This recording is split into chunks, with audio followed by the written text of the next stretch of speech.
பிரம்மதேவர் நாராயணரை பிரார்த்தனை பண்ண, நாராயணர் தான் அழகான ரங்க விமானம், அதாவது பிரணவாகார வடிவமாக விளங்கக்கூடிய ரங்க விமானத்துல தான் பள்ளி கொண்ட கோலத்தில் எழுந்தருளிய அற்புதமான ரூபராக அவருக்கு காட்சி தருகிறார். சத்தியலோகத்துல வைத்து இதை வழிபாடு செய்கின்றார் பிரம்மதேவர். இதை நித்தியமாக பூஜை செய்வதற்காக சூரிய பகவானை அவர் நியமித்தும் அருளுகிறார். சூரியனுடைய பரம்பரை அப்படியே தொடர்ந்து வந்து கொண்டே இருக்கிறது. அதுல இஷுவாகு என்கின்ற மன்னரிடத்திலே வந்து நிற்கிற போது அந்த இஷுவாகு என்கின்ற மன்னர் என்ன பண்றாரு, அந்த ரங்க விமானத்தை அயோத்திக்கு கொண்டு வருகின்றார். அயோத்தியிலே இந்த ரங்க விமானம் வைத்து வழிபாடு செய்யப்படுகிறது. அதற்கு பிறகு தசரத சக்கரவர்த்தியினுடைய மகனாகிய எம்பெருமான் ராமச்சந்திரமூர்த்தி வருகிறார். ராமச்சந்திரமூர்த்தியினுடைய வரலாறு நம்ம எல்லாருக்குமே நல்லா தெரியும். இலங்கையில் இருக்கக்கூடிய விபீஷ்ணாழ்வாரை ராமச்சந்திரமூர்த்தி தன்னுடைய சகோதரனாக ஏற்றுக்கொள்கிறார். பட்டாபிஷேகம் வரைக்கும் உடன் இருக்கிறார். பொதுவா ஒரு பட்டாபிஷேகத்துக்கு வந்தா எல்லாருக்கும் சில பரிசுகளை கொடுத்து அனுப்புறது அப்படின்னு ஒரு வழக்கம்.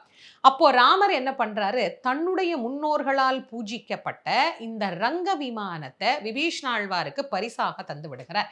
இதை கொண்டு போய் நீ இலங்கையில வைத்து பூஜை செய்து கொள், என்னுடைய ஞாபகார்த்தமாக வைத்துக்கொள் அப்படின்னு என் பரம்பரையால் வழிபாடு செய்யப்பட்ட ரங்க விமானத்தை கொடுத்தருளுகிறார். இதை எங்க வச்சிடுறியோ அந்த இடத்திலேயே நிலை பெற்றுவிடும் என்று சொல்லியும் அவர் தந்து விடுகிறார்.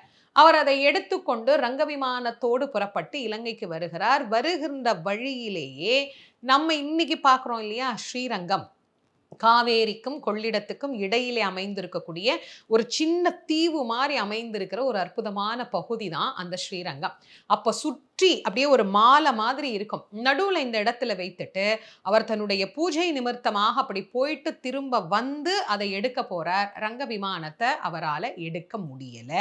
அதற்கு பிறகு அவரால் எடுக்க முடியலன்னொடனே அவர் மிகவும் வருத்தப்படுகிறார். நாராயணனிடத்திலே முறையிடுகிறார்.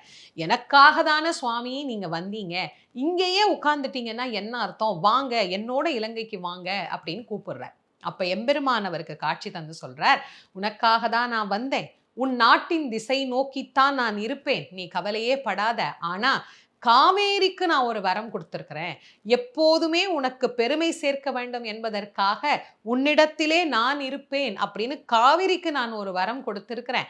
அந்த வரத்தின் நினைவு வந்துதான் நான் இப்போது இங்கு இருந்து விட்டேன். ஆகவே நான் இந்த இடத்துல இருந்தாலும் என்னுடைய பார்வை இலங்கை நோக்கிதான் இருக்கும், நீ போய் வா அப்படின்னு விபீஷ்ணாழ்வாரை அனுப்பி விடுகிறார்.